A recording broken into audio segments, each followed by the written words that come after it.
Bene amici, eccoci qui con un nuovo video. Il video di oggi è su scheda asciugatrice.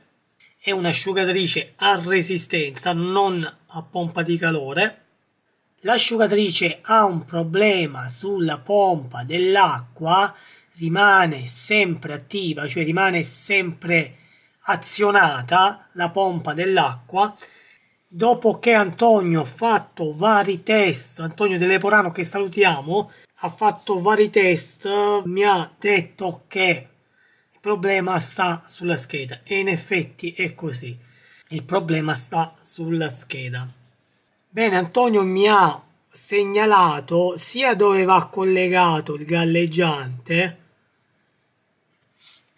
e sia dove va collegata la pompa. La pompa va collegata qui e questo è il pin della pompa che va sul triac. Ho rimosso il triac e l'ho sostituito, però facendo il test il triac è buono, perché il test l'ho fatto con il PH DCA Pro, l'ho sostituito lo stesso, però è risultato buono.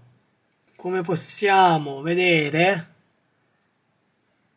Tristore SCR, quindi ci dà tutte le aggiunzioni perfettamente, quindi il triac è buono. Il problema l'ho riscontrato sul pilota del triac. Il pilota del triac viene pilotato dal transistor e il transistor è un NPN. Adesso andiamo a fare il test sia di quello buono che ho saldato sulla basetta e sia quello guasto che ho rimosso dalla scheda. Ovviamente questo è un video informativo come tutti i video che trovate sul canale.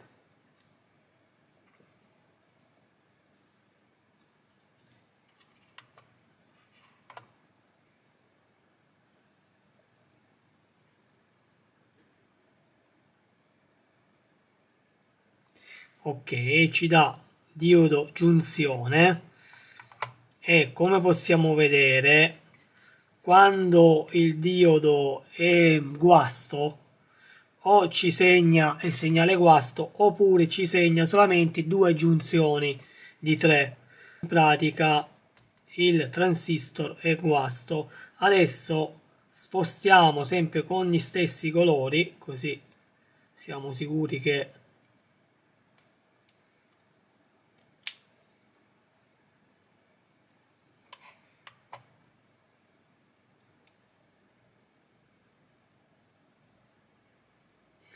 eccolo qui, è NPN transistor. Questo è quello buono che ho messo io sulla basetta.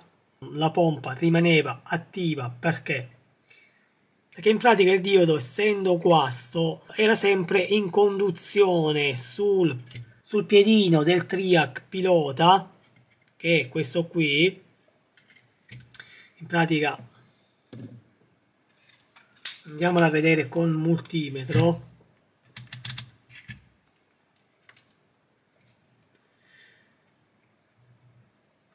Ovviamente di mezzo c'è una resistenza che è da 220 ohm.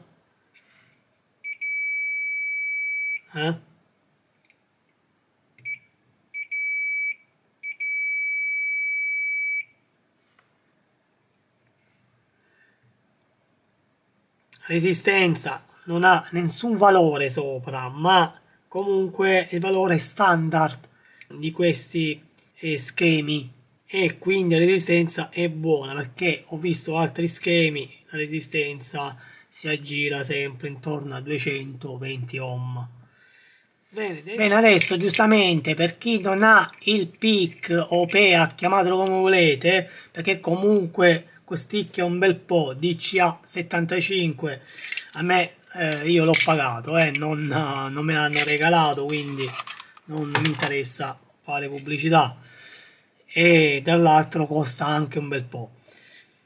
Allora, per chi non ce l'ha. Bene, andiamo a mettere di nuovo il transistor guasto, così facciamo dei test, andiamo a riconoscere quando il transistor è guasto montato su scheda. Bene, allora prendiamo il multimetro, lo mettiamo in continuità, alimentiamo la scheda da questo connettore, diamo alimentazione e mettiamo un puntale su il triac, su questo piedino, e l'altro piedino in uscita che poi va su questo pin, e andiamo a vedere cosa succede, che dà continuità, quindi delibera il GND, e così deve essere, solo che non deve farlo sempre. Guardate un po'.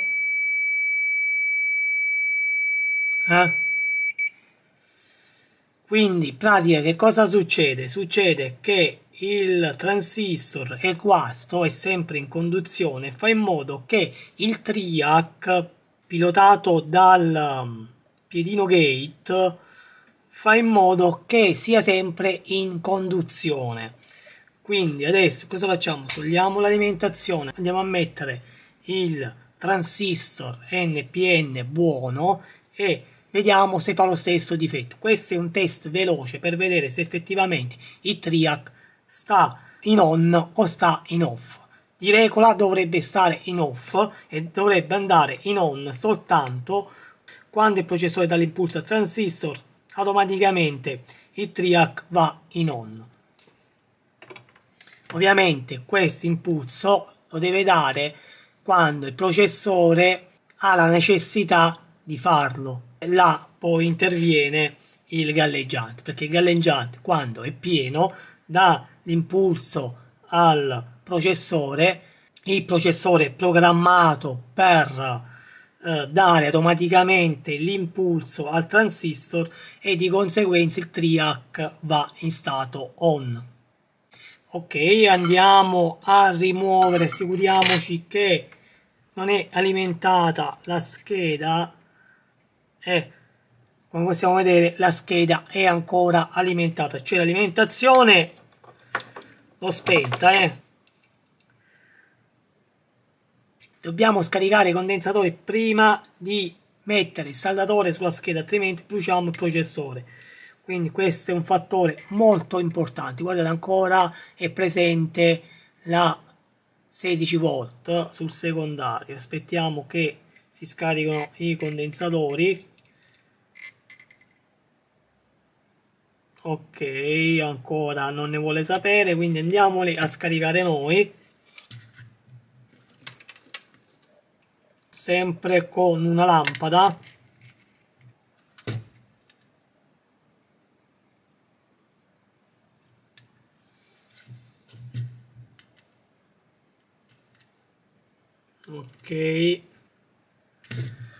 Ok, andiamo a vedere se è ancora presente il voltaggio.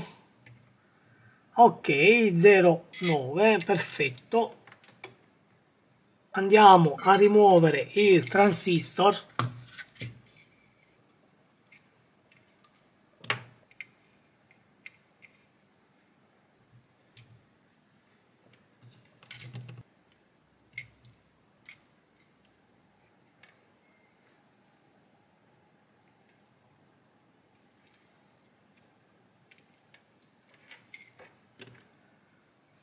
Bene, abbiamo saldato il transistor, quello buono. Adesso andiamo a rifare il test. Alimentiamo la scheda.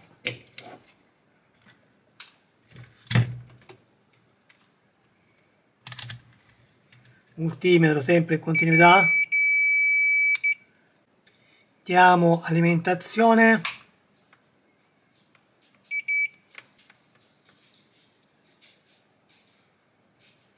Ok, possiamo vedere che il triac non trasmette, non è in continuità, quindi è nello stato off, perché il transistor finché non riceve l'impulso dal processore non andrà in stato on, e così deve essere. Quindi in questo modo possiamo fare un test veloce. Ok, faccio vedere che l'alimentazione ci sta, in alimentazione ci sta 16 volt, la scheda è alimentata. Questo è l'oscillatore LNK364. Possiamo vedere la 300 volt,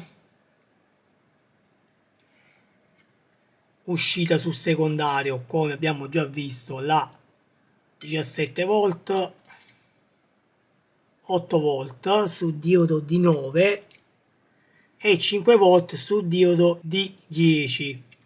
Bene, mettiamo di nuovo in continuità perché andiamo a fare un riepilogo di questo problema. Possiamo prendere anche la pista, cioè il pin che va direttamente sulla pompa, che è questo, quindi non c'è continuità. Questo pin qua è collegato sul neutro, quindi nel momento in cui, come dicevo prima, il processore manda l'impulso, il transistor fa attivare dal piedino pilota, cioè in pratica diventa come un interruttore, solamente questo interruttore statico, e fa passare il negativo a questo pin. Ecco perché prima abbiamo visto in continuità e bippava, quindi rimaneva, la pompa rimaneva sempre attiva perché mandava direttamente fisso il negativo su questo piedino. E ovviamente questo sistema di test è valido solamente se la pompa rimane attiva, perché se la pompa non funziona è morta, da verificare sempre la pompa ovviamente per prima cosa. E se la pompa è buona ma non si attiva per niente, quindi a questo punto andare a sostituire direttamente il transistor, perché evidentemente il transistor è completamente bruciato, mentre quello che abbiamo visto noi rimaneva in conduzione, quindi aveva due giunzioni. Bene, detto questo, il video finisce qua. Spero che anche questo video sia stato utile, e da Memory Frigger questo è tutto. Mi raccomando ragazzi, supportate il canale mettendo un mi piace e soprattutto iscrivetevi al canale.